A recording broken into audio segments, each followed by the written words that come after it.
Hello everyone, welcome back to Current Economy and Investment Insights. Today is February 1st, 2021. My co-host Paul Munichel with Ameriprise is his distance more than 16 feet away, more like, I would say maybe 3 miles away. He's in his studio at home and he's going to give us an update as to what happened in the marketplace last week. And I'm going to give you an update as to what has happened over the weekend as of this morning. And Ameriprise has been kind enough to send that information to me as of a few minutes ago. So Paul, take it away. Thanks, Ron. This morning I'm going to talk about the global recovery and is it broadly progressing much more than one might have expected. So let's take a look at the data. The Commerce Department will release its first estimate of Q4 real GDP late last week. Despite rapidly expanding virus infection rates during the period, the U.S. economy is thought to have expanded at a relatively strong 4.2%. That's according to Bloomberg consensus. We estimate the pace to have been stronger, and we note that there is a wide range of estimates for the period. We estimate real GDP to have grown at a 5.3% rate in Q4, while the latest estimate from the Atlanta Federal Reserve's GDP now is for a gain of 7.2%. The International Monetary Fund also recently updated its global forecasts. Forecasters at the organization upgraded their growth estimates for generally every major country and region of the world. This follows the broad upgrades the IMF issued at the time of their October update. For the US, the IMF is now projecting a 3.4% year-over-year decline in activity. Now, this is generally in line with our full-year estimate and a substantial improvement over the IMF's projections in late spring. In their June Outlook update, the IMF projected a full-year decline of U.S. GDP of 8%. Our estimate at the time was for a 5.6% decline. Now, by October, the IMF forecast had improved to down 4.3% based on what was a broad, better than expected rebound in overall U.S. activities. You know, it's funny, Ron, we get all kinds of projections and everyone's always guessing what's going to come next. And when it comes to this, your guess is as good as ours too. This is the data we have at this time. The good news about the data is it's pointing to a strong recovery after the surge in coronavirus last year. But as we all know, coronavirus is far from over, so this data can change at any time. Just stay patient, keep your eyes on the long term, and hope for the best. That's it for me on the first half, Ron. I'll send it back over to you. Thanks, Paul, for the update. And as I had mentioned, Ameriprise had sent current information as of this morning. Need to know information, the U.S. stock index futures are higher by roughly 1% as stocks rebound from their worst week since early October. And the Euro Stock 50 index climbed 1.5% overnight, with Basic Resources adding 2.7% to lead gains in all sectors.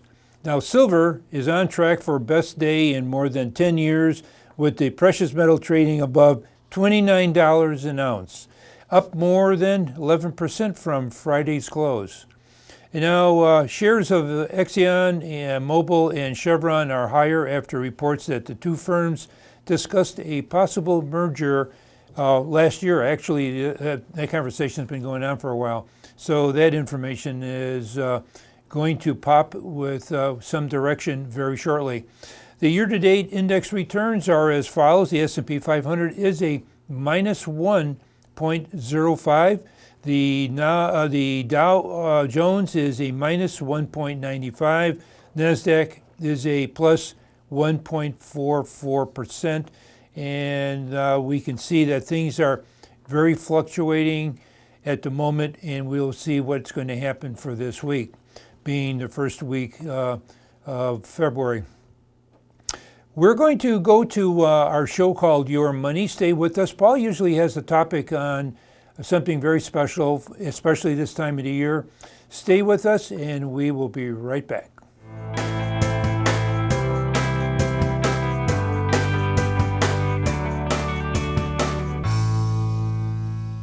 Thanks for staying with us. We're back, as I had mentioned, with a show called Your Money.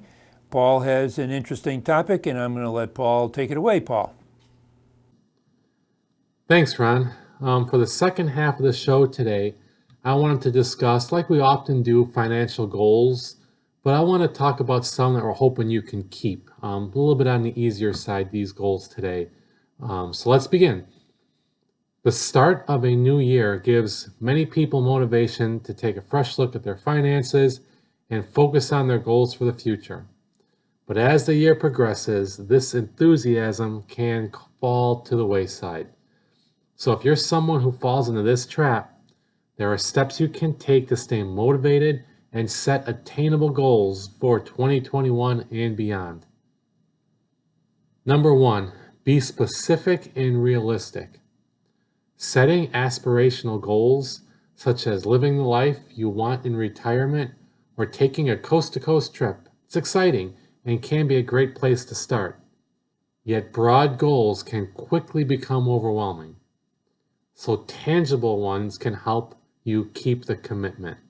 The best way to make your dreams a reality is to break each goal into small, specific tasks that are realistic to accomplish in this year. Next, you're going to want to prioritize.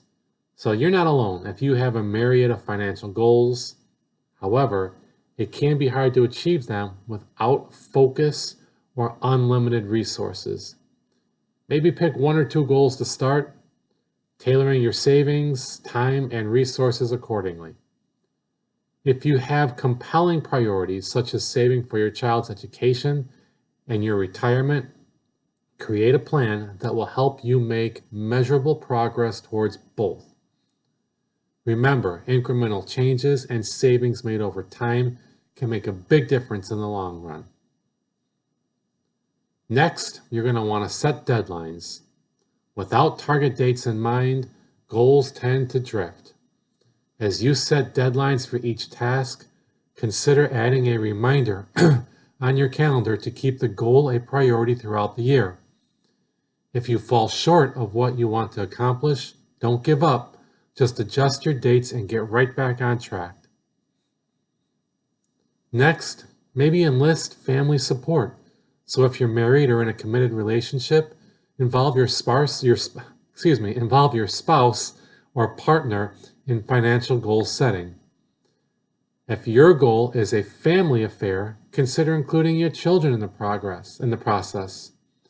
Your children can benefit from watching you make smart financial choices, and with everyone on the same page, you can support one another and overcome obstacles together. And finally, work with a professional. Share your goals with your financial advisor, tax professional, or estate planner as appropriate. These specialists may be able to suggest additional strategies to help you keep your goals while being mindful of your other financial priorities. And as always, if at home you are working with a financial professional, that's great. Continue to do so if they're giving you the advice you think is worthy. But if you're not working with someone, or if you're looking for a second opinion, always feel free to give me a call directly, and I'll do what I can to help. My number is 708-226-3412.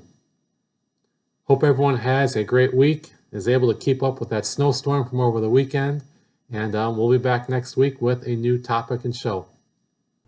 And thank you, Paul. Again, Paul Munichel is with Ameriprise, and I thank him for his information and the company's information sharing with us, both on our financial news and your money topic, that is. So for Paul Munichel with Ameriprise, myself, Ron Jankowski with Channel 4 in Palos Heights, we wish you a good investment day.